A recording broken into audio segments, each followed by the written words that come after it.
শ্রী শ্রী নিত্যানন্দরাম শ্রী শ্রী গৌরগুণধাম ভক্তগণ, আস্বাদন করছিলাম ভাগবত নবনীত, ভাগবদীয় কথা শ্রবণমঙ্গলম।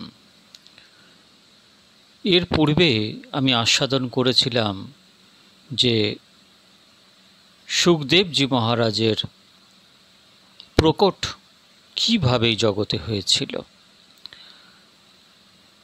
চলুন এই ভাগবতীয় বার্তাকে আরও এগিয়ে নিয়ে যাই।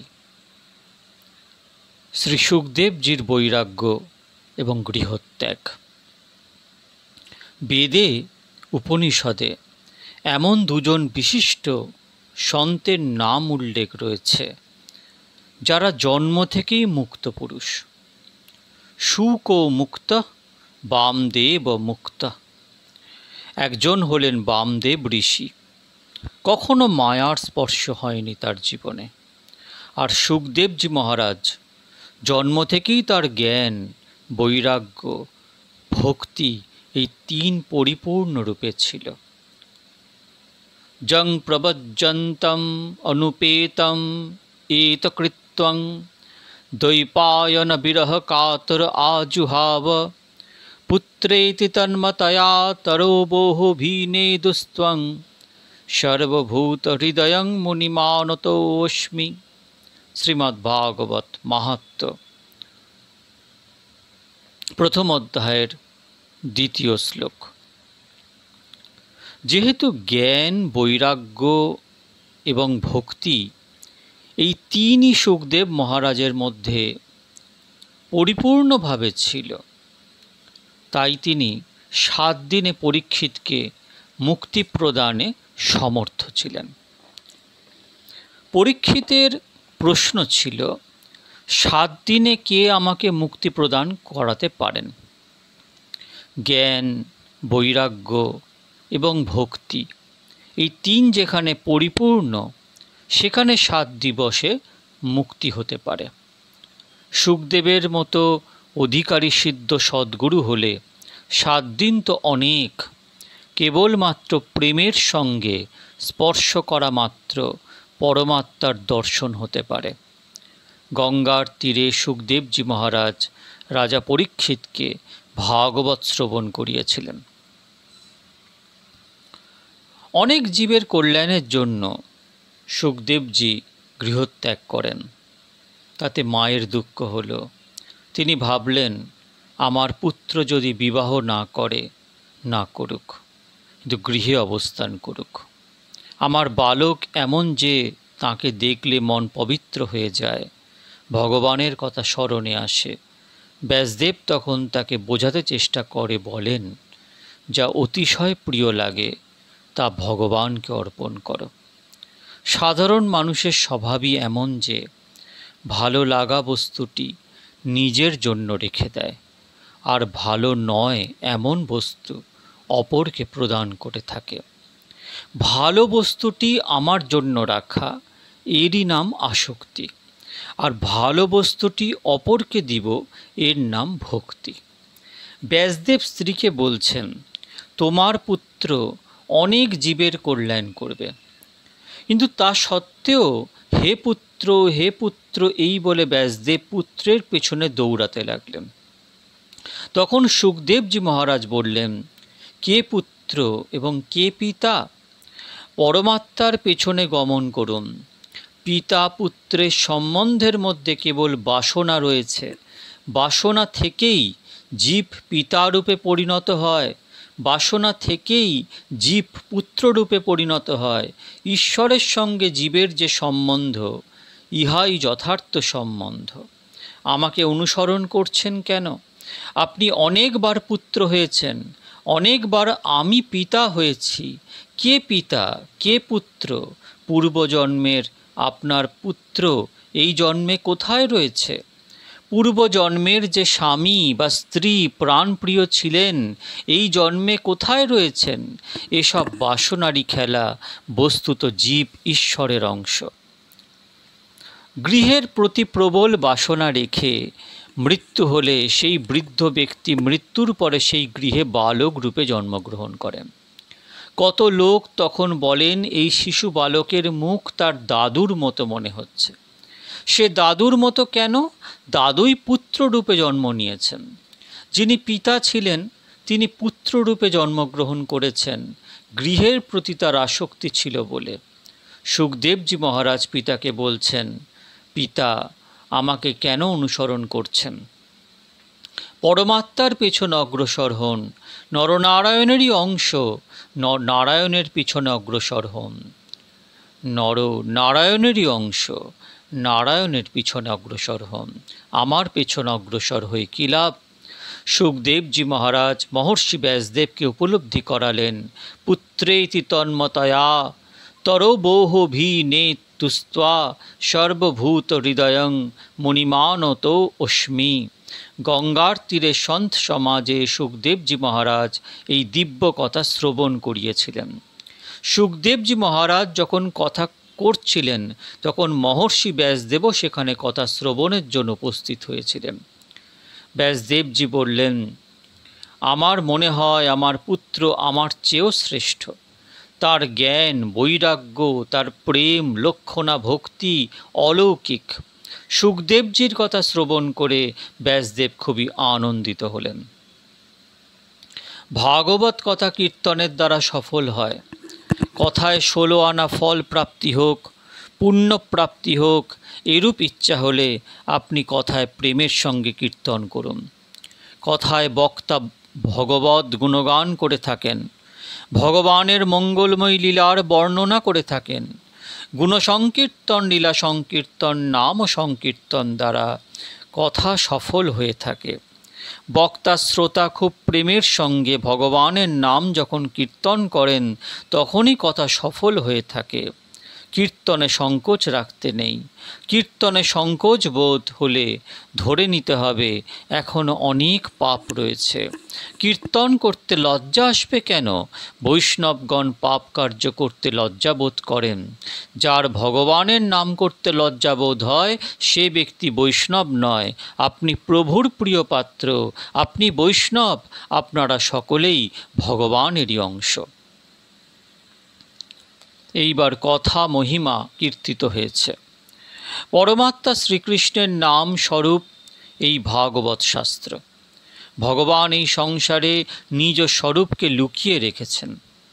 ভগবান আছেন, কিন্তু সাধারণ দৃষ্টিতে দর্শন হয় না। কখনো কখনো কারো কারো দর্শন হলেও কিন্তু তা ক্ষণস্থায়ী।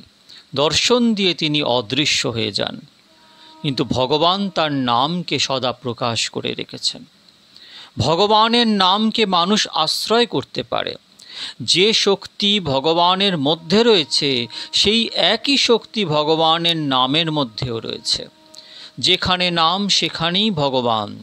নাম সেবায় মনের শুদ্ধি হয়ে থাকে। মনকে ভগবানের নামের সঙ্গে যুক্ত করে দেওয়া কর্তব্য। নামের স্মরণ, নামের ধ্যান করা উচিত। সাধারণত স্বরূপের ধ্যান করা কঠিন। কেননা ভগবানের স্বরূপ ধ্যান করার সময় সাধারণ মানুষের মনে সংসারের চিত্র ভেসে ওঠে। সতত ভগবানের নাম জপ করুন। নাম সেবা দ্বারা চিত্তশুদ্ধি হয়ে থাকে। মানব জীবন কলুষপূর্ণ। সাধারণ মানুষের মন অশুদ্ধ থাকে, কিন্তু মানুষ নিজ অশুদ্ধ মনকে শুদ্ধ করতে পারেন। মন শুদ্ধির প্রধান উপায় হলো মনকে ভগবানের নামে ডুবিয়ে রাখা। আমরা মন শুদ্ধি কী করে করব? না, আমাদের যে মন আছে সেই মনকে ভগবানের নামে ডুবিয়ে রাখা। না, চেতদর্পণমার্জনম ভবমহাদাবাগ্নি নির্বাপনম শ্রেয়কৈরবচন্দ্রিকা বিতরণম বিদ্যাবধূ জীবনম আনন্দম্বুধির্বর্ধনম প্রতিপদম পূর্ণামৃতস্বাদনম সর্বাত্মসপনম পরম বিজয়তে শ্রীকৃষ্ণ সংকীর্তনম। তাই আমাদের মনকে, আমাদের চিত্তকে সর্বদা ভগবত নামে, ভগবত নাম জপ, ভগবত নাম কীর্তন, ভগবত নাম স্মরণ, ভগবত নাম ধ্যান, এর মধ্যেই আমাদের ডুবে যাওয়া কর্তব্য। তার নাম বিস্মরণ হলে দুঃখ পাওয়া উচিত যে এই 1 ঘন্টা কি আধ ঘন্টা কি 15 মিনিট আমি এটাকে ভুলে গেলাম, আমি নাম করলাম না, ভগবানের দিব্য নাম করলাম না, হায় রে আমার এই সময় বৃথা চলে গেল।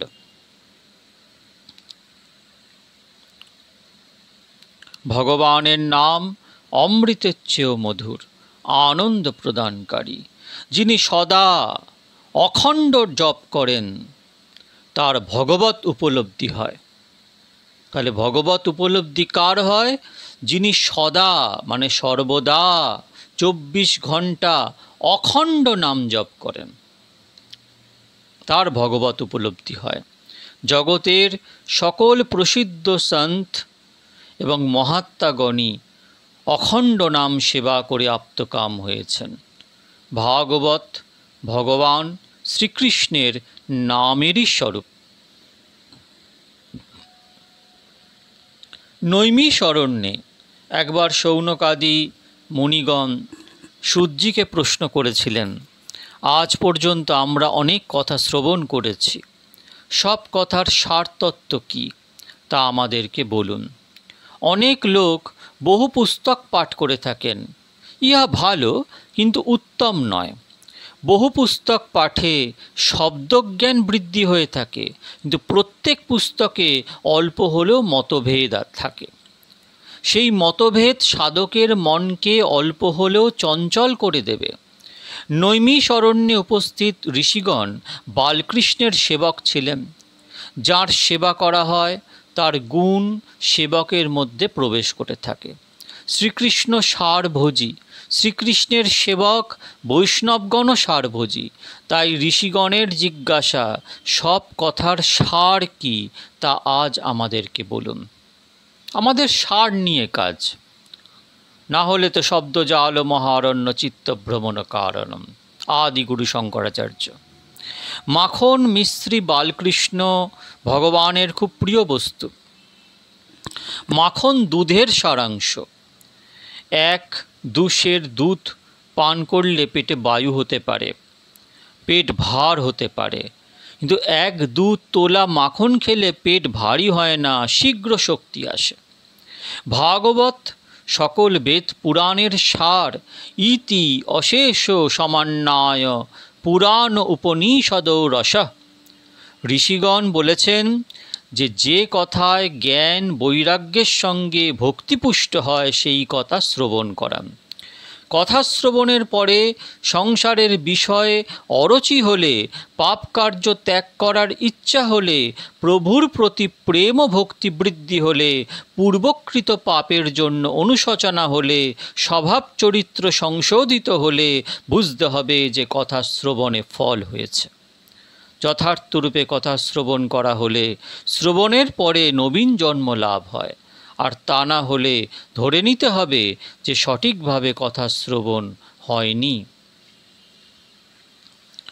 জ্ঞান বৈরাগ্যের সঙ্গে ভক্তিপুষ্ট করার জন্য এই ভাগবতী কথা। শৌনকাদি ঋষিগণ সূর্যিকে আরও বলেন, এমন মধুর কথা শ্রবণ করান যাতে ভগবান শ্রীকৃষ্ণের প্রত্যক্ষ দর্শন হয়। কৃষ্ণপ্রাপ্তি করং শাশ্বত সাধনং তদ্বদাধুনা। বেদান্তের সিদ্ধান্ত হল ঈশ্বর দৃশ্য নহেন, দ্রষ্টাস্বরূপ। তাই তিনি ইন্দ্রিয়গ্রাহ্য নন, তিনি সকলের দ্রষ্টা, সাক্ষী চেতা কেবল নির্গুণশ্চ। বেদান্তের এই সিদ্ধান্ত ভালো, কিন্তু ভক্তির এমন শক্তি রয়েছে যে যখন ভক্তি অতিশয় বৃদ্ধি হয় তখন ভগবানকে দৃশ্য হতে পারে, তখন ভক্ত দ্রষ্টা হয়ে যান। দ্বৈত দৃশ্যতাম দীক্ষুতাবকা। হে দ্বৈত, দৃশ্যতাম প্রত্যক্ষী ভূয়তাম। জ্ঞানীগণ বলেন যে জ্ঞান চক্ষু দ্বারা ভগবানকে দর্শন হয়, কেননা তিনি ইন্দ্রিয় গ্রাহ্য নন। কিন্তু ভক্তি যখন গাঢ় হয় তখন যে চক্ষু দ্বারা মানুষ এই দৃশ্যমান জগৎকে দর্শন করে থাকে, সেই চক্ষু দ্বারাই ভগবানের প্রত্যক্ষ দর্শন হয়ে থাকে। শৌনকাদি মুনিঋষিগণ বলেন, কৃপা করে আমাদেরকে এরূপ মধুর কৃষ্ণ কথা শ্রবণ করান, যাতে ভগবানকে দর্শন করা সম্ভব হয়। তখন সূতজি মহারাজ বললেন, আপনি যেমন প্রশ্ন করেছেন তেমন প্রশ্নই একবার নারদজিকে সনত কুমার করেছিলেন।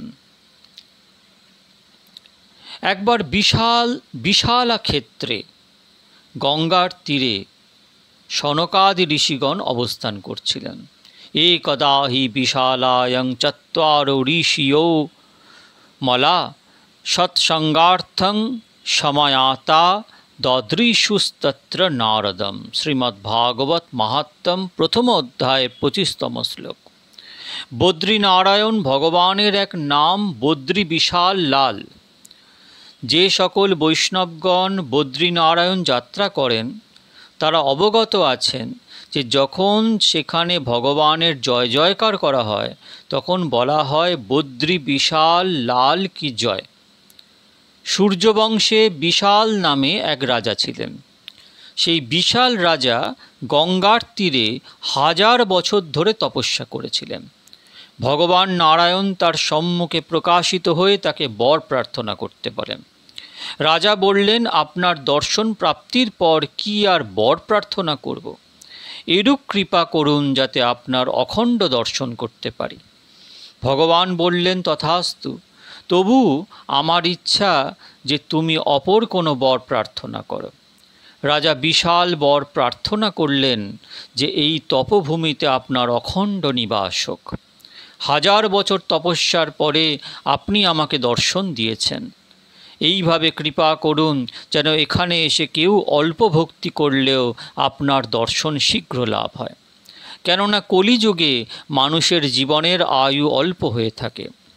ভগবান প্রসন্ন হয়ে বললেন, কি সুন্দর বর প্রার্থনা করলে মহারাজ। তোমার নাম কেবল বিশাল নয়, তোমার হৃদয়ও বিশাল। আজ থেকে এই ক্ষেত্রের নাম হবে বিশাল ক্ষেত্র। বদ্রীনারায়ণ ক্ষেত্রে সংকল্প বাক্য পাঠের সময় বলা হয়ে থাকে বদ্রী বিশাল ক্ষেত্রে। রাজা বিশালের সম্মুখে ভগবান প্রকাশিত হয়েছিলেন বলে রাজার নামে সেই ক্ষেত্র বদ্রী বিশাল হল। শ্রী নারদ সনকাদি সংবাদে ভাগবত কথার উপক্রম। বিশাল ক্ষেত্রে গঙ্গার তীরে সনকাদি ঋষিগণ অবস্থান করছিলেন। একদিন দেবর্ষি নারদজি সেখানে আগমন করেন। সাধারণত সন্তগণকে দুভাগে ভাগ করা হয়ে থাকে। এক, লোকের কল্যাণকারী অর্থাৎ লোক সংগ্রহী সন্ত। দ্বিতীয়, লোক ত্যাগী সন্ত। নারদজি মহারাজ লোক সংগ্রহী সন্ত, সুখদেবজি মহারাজ লোক ত্যাগী সন্ত। যিনি সব কিছু ত্যাগ করেছেন, এমনকি তিনি কৌপিনটি পর্যন্ত ত্যাগ করেছেন। তিনি পিতা ব্যাসদেবকে বলেন যে পিতা পুত্রের সম্বন্ধ সত্যিকার সম্বন্ধ নয়, জীব ঈশ্বরের সম্বন্ধই সত্যিকারের সম্বন্ধ। আপনি আমার পিতা নন, আমিও আপনার পুত্র নই, আমি চলে যাচ্ছি। এমনিভাবেই সুখদেবজি মহারাজ সব কিছু ত্যাগ করে চলে যান। সুখদেবজির মতো সনকাদি ঋষিগণও লোকত্যাগী সন্ত। ব্যাসদেব নারদজির মতো লোক সংগ্রহী সন্ত। সমাজে ভক্তির প্রচার হয়, ঘরে ঘরে ভগবানের নাম প্রচার হয়, সবাই ভগবানকে ভক্তি করে, তার স্মরণে আসে, এসব বিষয়ে নারদজি মহারাজের আগ্রহ ও অনুগ্রহ ছিল। নারদ সনকাদি ঋষিগণকে বললেন, অনেক তীর্থক্ষেত্রে আমি ভ্রমণ করেছি, দেখলাম কলিযুগের প্রভাব খুবই বৃদ্ধি পেয়েছে। মানুষের জীবনে অর্থ এবং কামসুখ এই দুটি মুখ্য বিষয় হয়ে দাঁড়িয়েছে। কলিযুগের মানব অর্থ এবং কামের বাইরে যেতে চায় না। অর্থ উপার্জন করে সুখ ভোগেই তাদের জীবন শেষ হয়ে যায়।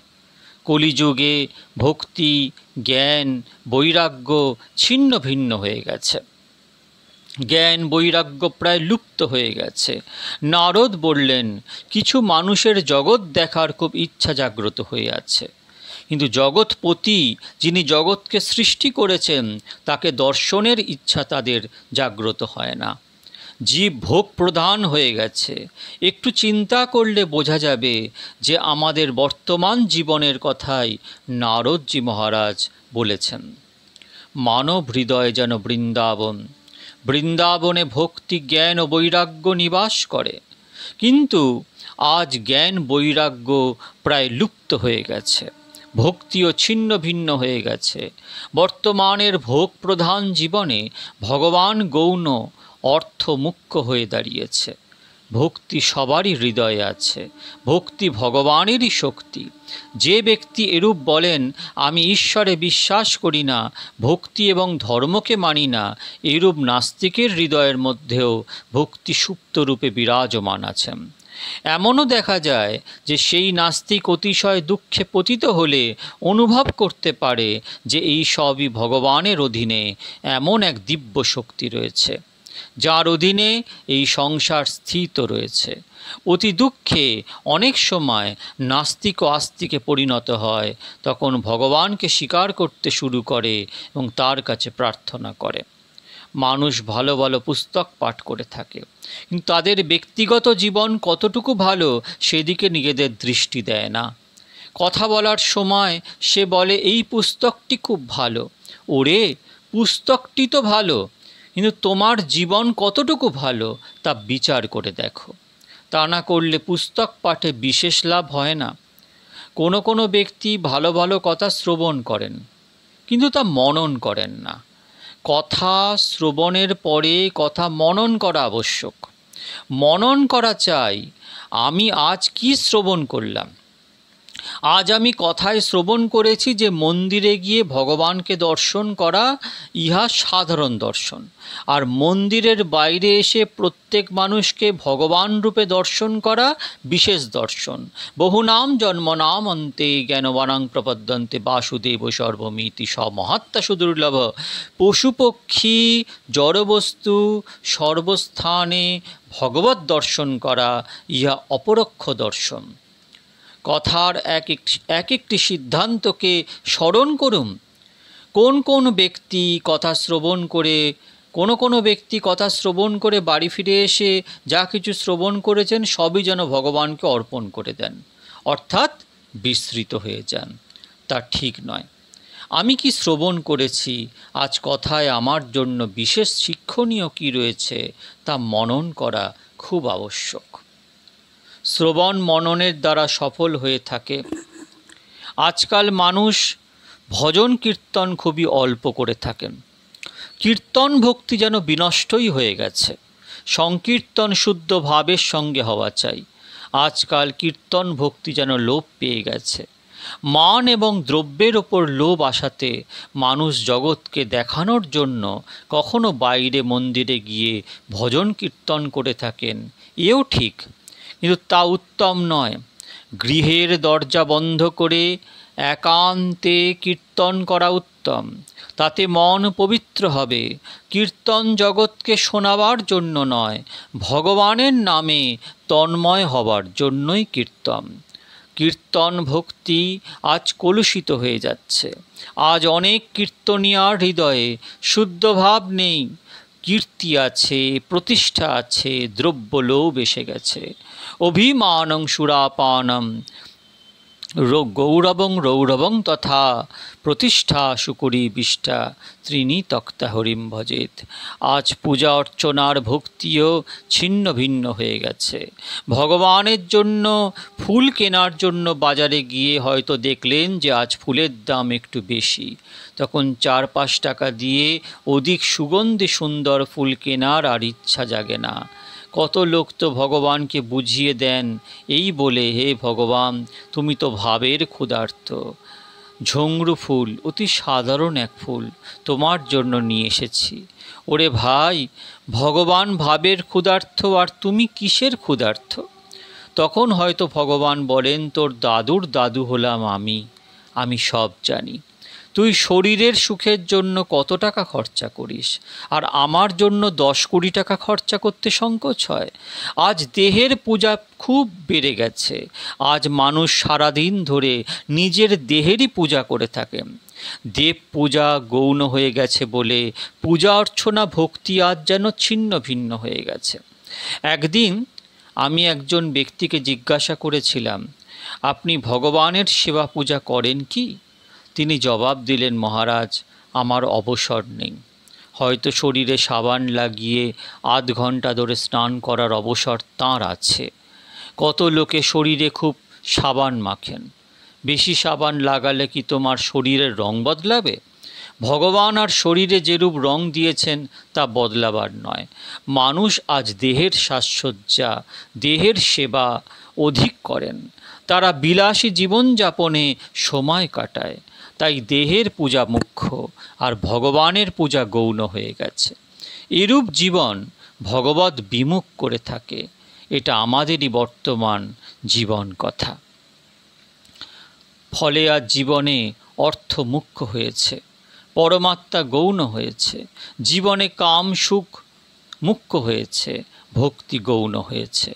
নারদ এই সব বিষয়ে সনত কুমারজিকে জানালেন এবং জিজ্ঞাসা করলেন, আপনি বলুন, জ্ঞান বৈরাগ্যের সঙ্গে ভক্তির পুষ্টি কী উপায় হতে পারে? তখন সনত কুমার নারদজিকে বললেন, কলিযুগে একটিই মাত্র উপায়, ভাগবত কথার প্রচার করা। কথায় পাপ নাশকারী শক্তি আছে। মধুর কথা মনকে শুদ্ধ করে, ভক্তিপ্রেমকে বর্ধিত করে। দুধ থেকে ঘি উৎপন্ন হয়, দুধ না হলে ঘি উৎপন্ন করা সম্ভব নয়। বেদ দুধ সদৃশ আর ভাগবত ঘি সদৃশ। সকল বেদের সার বস্তু ভাগবত। দুমন দুধ দ্বারা কোনো প্রদীপ প্রজ্বলিত করা সম্ভব নয়, কিন্তু 1-2 তোলা ঘি দ্বারা প্রদীপ প্রজ্বলিত করা সম্ভব। সুতরাং দেখা যাচ্ছে যে ঘি দুধ হতেই উৎপন্ন হয়। দুধ না হলে ঘি উৎপন্ন হওয়া সম্ভব নয়, কিন্তু যে কাজ ঘি দ্বারা সম্পন্ন হতে পারে দুধ তা পারে না। গঙ্গার তীরে বসে ভাগবত কথা হচ্ছিল। সনত কুমার নারদকে নিয়ে আনন্দবনে গমন করলেন। কারোর মতে কাশীরই অপর এক নাম আনন্দবন। কাশীতে আনন্দস্বরূপ শ্রী বিশ্বনাথ বিরাজমান রয়েছেন। সানন্দ আনন্দবনে বসন্তম আনন্দকন্দং হতপাপবৃন্দম। আনন্দবনে এই কথা হয়েছিল। আনন্দবন এমনই এক দিব্য স্থান, সেখানে পশু পাখিও শত্রুভাব ভুলে যায়। দিব্যভূমির পরমাণুতে শত্রুভাব বিনষ্ট করার শক্তি রয়েছে। সেখানে পশু পক্ষী শত্রুভাব ভুলে গিয়ে প্রেমের সঙ্গে পরস্পর খেলা করছে। যৎ সমীপস্য জীবানাং বৈরং চেতসী নস্থিতম। গঙ্গার তীরে আনন্দবনে নারদজিকে সঙ্গে নিয়ে সনত কুমারজি উপস্থিত হলেন। সেখানে ভাগবত কথা হতে যাচ্ছে। তা শ্রবণ করার জন্য মহান দেবতাগণ ঋষিগণ কোনো নিমন্ত্রণ বিনাই উপস্থিত হলেন। বড় বড় রাজাগণও আগমন করলেন, তীর্থও আগমন করলেন। যেখানে ভাগবতী কথা অনুষ্ঠিত হয় সেখানে শ্রী গঙ্গা, যমুনা, বশিষ্ঠ, বিশ্বামিত্রের মতো মহান ঋষিগণও আগমন করেন। আমার মতো সাধারণ জীবগণ তাদের দর্শন করতে পারে না। তারা সূক্ষ্ম গুপ্ত রূপে এসে বিরাজমান হন। সেখানে সনত কুমার ব্যাস আসনে অধিষ্ঠিত হলেন। নারদ হলেন মুখ্য শ্রোতা। কথা আরম্ভ হলো। সেই কথা বড়ই মধুর।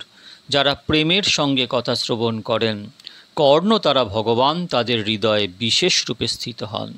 যস্যা শ্রবণমাত্রেণ হরিশ্চিতং শ্রমাশ্রয়েত। আপনি যার কথা শ্রবণ করবেন তিনি আপনার মনে উদয় হবেন। আপনি সংসার ব্যবহারের কথা শ্রবণ করলে তখন মনে সংসারই উদিত হবে। ভক্তিতে চোখ ও কর্ণ মুখ্য। যিনি চোখ এবং কানকে খুব পবিত্র রাখেন, ভক্তিতে তাঁর আনন্দ প্রাপ্তি হয়। অনেক বৈষ্ণবগণ চোখ দ্বারা ভগবানকে হৃদয়ের মধ্যে নিয়ে যান। তারা প্রথমে ভগবানের মূর্তিতে চোখ স্থির করে খুব প্রেমের সঙ্গে ভগবানকে দর্শন করেন। সঠিক দর্শনের অর্থ হল চোখ দ্বারা ভগবানকে মনের ভিতরে নিয়ে যাওয়া। চোখ অর্থাৎ দৃষ্টিতে পবিত্র রাখো, ভক্তিতে চোখ ও কান মুখ্য। বেদ বর্ণনা করেন কর্ণেভি ভদ্রং শৃণুয়াম চক্ষুভীর ভদ্রং পশ্যেমা, অর্থাৎ কখনো খারাপ শব্দ আমার কানে যেন না আসে, কখনো খারাপ চিত্র আমার চোখেতে না আসে। শব্দের মধ্যে যথেষ্ট শক্তি আছে। খারাপ শব্দ শ্রবণ করলে, খারাপ চিত্র দর্শন করলে মন কলুষিত হয়। ওই সময় হয়তো বোঝা যায় না, তা পরে আমার মনকে কলুষিত করবে। কথা একাগ্রচিত্তে শ্রবণ করো। কথারূপে ভগবান কানের ভিতরে প্রবেশ করেন, তাই চোখ এবং কান উভয়কে পবিত্র রাখার কথা বলা হয়েছে। যস্যা শ্রবণমাত্রেণ হরিশ্চিত্তং সমাশ্রয়েত। এই ভাগবত কথা বড়ই মধুর, বড়ই প্রভাবশালী।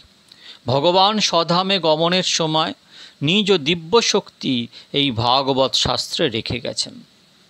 ভাগবত শাস্ত্র শ্রীকৃষ্ণ ভগবানের ঈশ্বরূপ। ভগবান সন্ত হৃদয়ে বিশেষভাবে বিরাজমান। পাণ্ডুরপুর, দ্বারকা, শ্রীধাম, বৃন্দাবন প্রভৃতি বিশেষ স্থানে প্রসিদ্ধ সন্তগণ আজও ভগবানকে প্রত্যক্ষ করেন। ভগবান কোথায় চলে যাননি, তিনি জীবের প্রতীক্ষায় দাঁড়িয়ে আছেন। পাণ্ডরপুরে গেলে নিশ্চয়ই লক্ষ্য করবেন যে সেখানে শ্রী বিঠ্ঠলজি মহারাজ বিঠ্ঠলনাথজি ভগবানের অতি কোমল ও মনোহর স্বরূপ।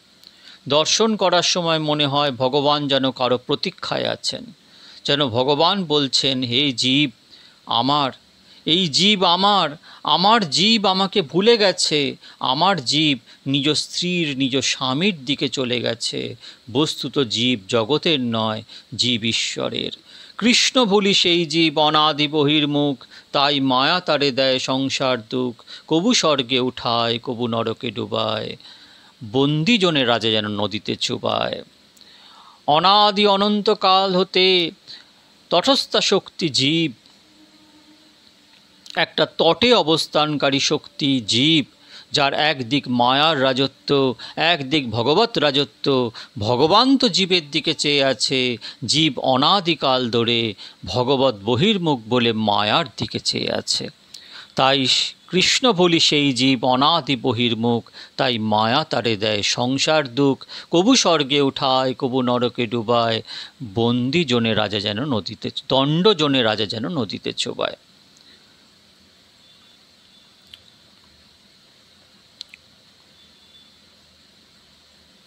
অর্থাৎ ভগবান বলছেন যে এই জীব আমার। ভগবান আজও দাঁড়িয়ে প্রতীক্ষা করছেন। ভগবান সন্তের হৃদয়ে, ভগবান ভাগবতে রয়েছেন। ভগবানের দিব্য শক্তি, দিব্য তেজ ভাগবতে রেখে গেছেন। সন্তগণ তো বলেন ভগবানের চেয়ে অধিক শক্তি ভাগবতে রয়েছে। যে কার্য ভগবান করতে পারেন সেই কার্য ভাগবতী কথা দ্বারা সম্ভব। অধিকন্তু কারোর মতে যে কার্য স্বয়ং ভগবান করতে পারেননি তা ভাগবতী কথা দ্বারা সম্পন্ন হয়ে থাকে। উদাহরণ দেখি কিভাবে এটা সত্য। ভগবান শ্রীকৃষ্ণের দ্বারা দুর্যোধনকে অনেক প্রকারে বোঝানো সত্ত্বেও দুর্যোধন সংশোধিত হয়নি। ভগবানের নির্দেশ সে পালন করেনি। কোনো জীব এমনই হয়ে থাকে, ভগবানের কথা, ভগবানের নামের শক্তি ভগবানের শক্তির চেয়ে অধিক বলে ধরা হয়। রাবণ রামচন্দ্রের দর্শন করা সত্ত্বেও তার বুদ্ধি সংশোধিত হয়নি। রাবণ যুদ্ধে লিপ্ত হল, শ্রীরামচন্দ্রের স্মরণে না এসে। রাবণ রাম নাম জপ করেনি, সে ভাগবত কথা শ্রবণ করেনি। রাবণ এবং দুর্যোধন তো তখন নিহত হয়েছে, কিন্তু কলিযুগে তাদের বংশধর অনেক রয়েছে, তাদের বংশধরও অনেক বৃদ্ধি পেয়েছে। রাবণ দুর্যোধনের মতো আরও অনেক জীব উৎপন্ন হয়েছে। যে কোনো প্রকারের জীব হোক না কেন, ভাগবত কথা শ্রবণ করে তাদের জীবন সংশোধিত হতে পারে।